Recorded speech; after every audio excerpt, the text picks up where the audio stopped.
What's up, everyone? I'm Charles with Absolute Printing. I wanted to go over a quick video on how to hoop a hat onto this cap ring. One of the primary reasons I purchased my embroidery machine was to do hats, because it's very difficult to get custom hats in our area at a decent price. So we primarily do screen printing and promo products, and I had so many people asking about embroidery, hats, polos, etc. We ended up going out and getting a 15 needle red line embroidery machine. But I wanted to do a video because one of the most challenging aspects of embroidery when I first started out was hooping hats and needle breaks and thread breaks, obviously. So with that said, I wanted to show you right quick on how to hoop a hat, how I do it, and what I've learned. Let's see if I can move this a little bit closer so you can see better. So keep in mind, this right here is adjustable. Normally, you want it pretty snug. When you're doing, from my experience, structured hats, it's going to be a little bit looser because a lot of times they're thicker, and unstructured hats is going to be a little bit tighter. You want a good snug fit. Even if you have clips, if this is too loose, the hat may be moving on you. Another thing I've done is I actually drew a line here on the top of this cap driver, or cap station, excuse me, because it helps me see when the bill of the hat's on here to line up. So let me bring this in a little bit closer.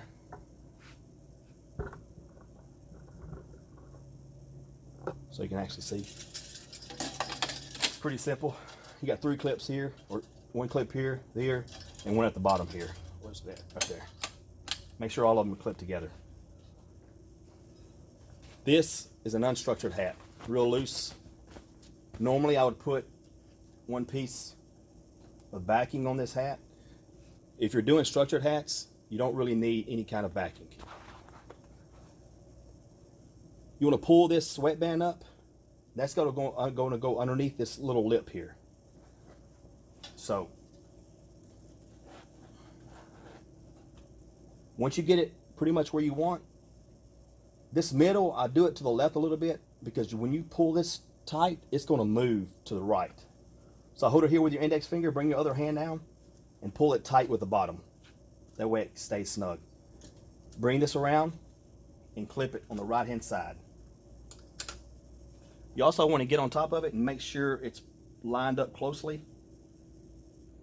When you tighten it up, it should be lined up with that line inside here. And I'll show you what I'm talking about. So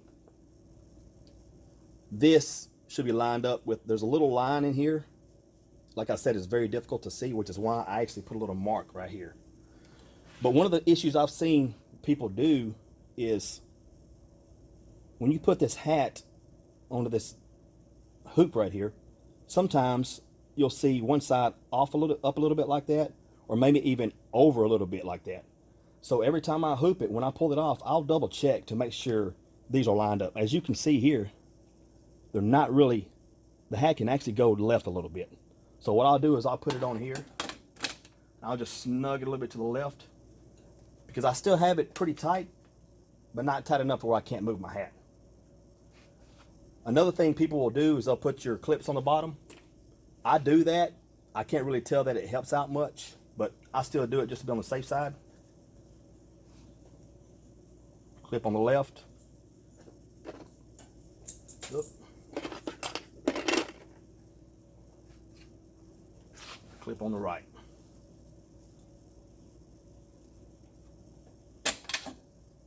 There you go.